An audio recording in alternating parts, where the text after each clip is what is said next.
لیکن ہم نے یہ دیکھا کہ ایسے بہت سے لوگ جو تصوف کی باتیں کرتے، مولانا روم کی مثنوی پڑھتے، علامہ اقبال کی شاعری پڑھتے، ولیوں کی باتیں کرتے، ولیوں کی کہانیاں سنتے، سناتے، قصے قوالیاں سنتے، لیکن جب ہم نے ان کو یہ مشن بتایا تو وہ اس طرف راغب نہیں ہوئے۔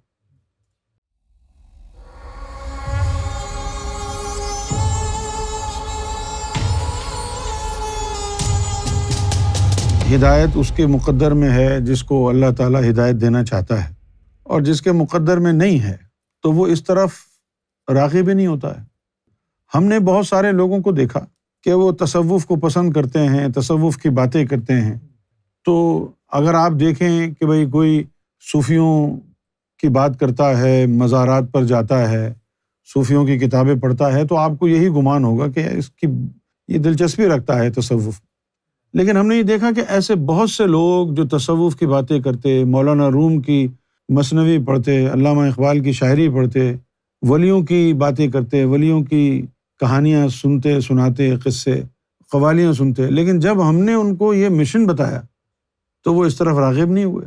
تو ایک انسان کا قلبی اندرونی میلان ہوتا ہے، نیچرل انٹرنل انکلینیشن، وہ رب کی عطا ہے، اور ایک وہ چیز ہے جو انسان اپنی پسند سے اپنے اوپر طاری کر لیتا ہے۔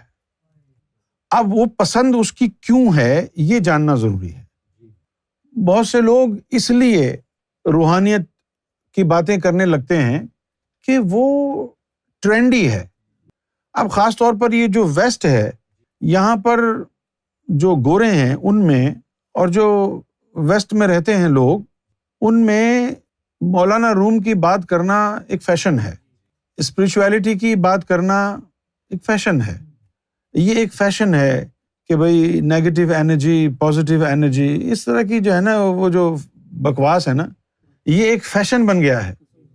لیکن جب ایسے لوگوں کو ریئل صوفی ازم کی دعوت دی جاتی ہے تو بغلے جھانکتے ہیں، کہتے ہیں نہیں، اور پھر کچھ ایسے لوگ جو بننا خدا چاہتے ہیں لیکن ان کو طریقہ نہیں معلوم ان کے مطابق، تو انہوں نے اسپریچویلٹی کو کوئی اور ہی رنگ دے دیا ہے۔ وہ یہ کہتے ہیں کہ میری اپنی جو فیلنگز ہیں وہ اسپریچویلٹی ہیں، اور وہ ویلیڈیٹ کرتی ہیں میرے ہر ایکسپیرینس کو، جو میری فیلنگ ہے۔ تو آپ کی فیلنگ کی کیا گارنٹی ہے کہ وہ صحیح ہے یا غلط ہے؟ آپ کی فیلنگ تو وہ بھی ویلیڈیٹ ہونی چاہیے نا، جب اپنی بیوی کو چھوڑ کے کسی اور کے ساتھ سو رہے ہیں، جب لوگوں کے ساتھ گناہ کر رہے ہیں، آپ کی روحانیت کی یہی بات ہے تو اس کو بھی ویلیڈیٹ کر دیں۔ تو یہ وہ لوگ ہیں جو ہیں ازلی جہنمی۔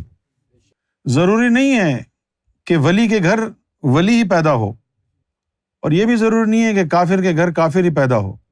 یہ روح جسموں میں اللہ ڈالتا ہے، اس کی مرضی ہے کہ ولی کے گھر کافر پیدا ہو جائے، کافر کے گھر ولی پیدا ہو جائے، ایسا ہوتا رہتا ہے۔ روحانیت کا ایک تو وہ تعارف ہے جو ہم نے کتابوں سے حاصل کیا ہے۔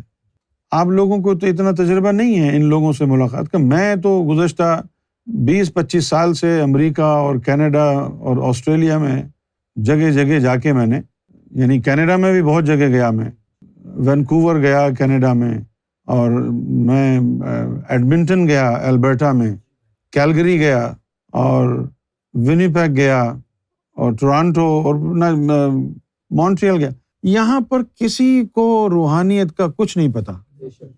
کوئی بالوں کو ریڈ کر رہا ہے، ہاں ہیئر ریڈر، میں نے پتہ نہیں کیا لکھا ہے بالوں پہ جو ریڈ کر رہا ہے۔ کوئی بالوں کو ریڈ کر رہا ہے، کوئی عورتوں کے اوپر ہاتھ پھیر رہا ہے $50 لے کے۔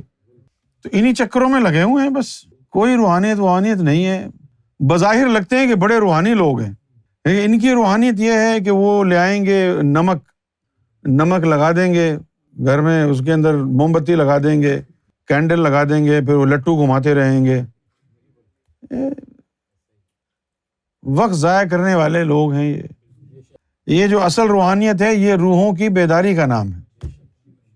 دیکھو بھائی بات سنو، آپ سمجھتے ہو ایک لفظ ہے اردو میں دائی جو ہوتی ہے نا، جس کو انگریزی میں کہتے ہیں مڈ وائف، اور اردو میں کہتے ہیں دائی۔ تو دائی کی ضرورت کس عورت کو ہوتی ہے؟ جو حاملہ ہوتی ہے، اور جو حاملہ نہ ہو تو وہ دائی کیوں بلائے گی؟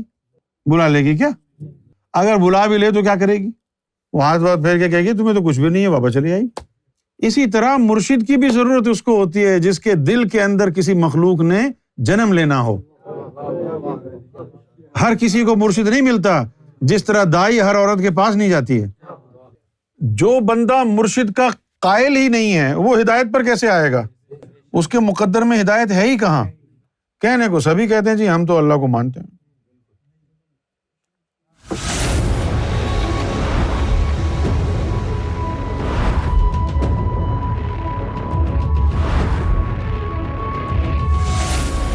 Amra TV, the place to connect with God.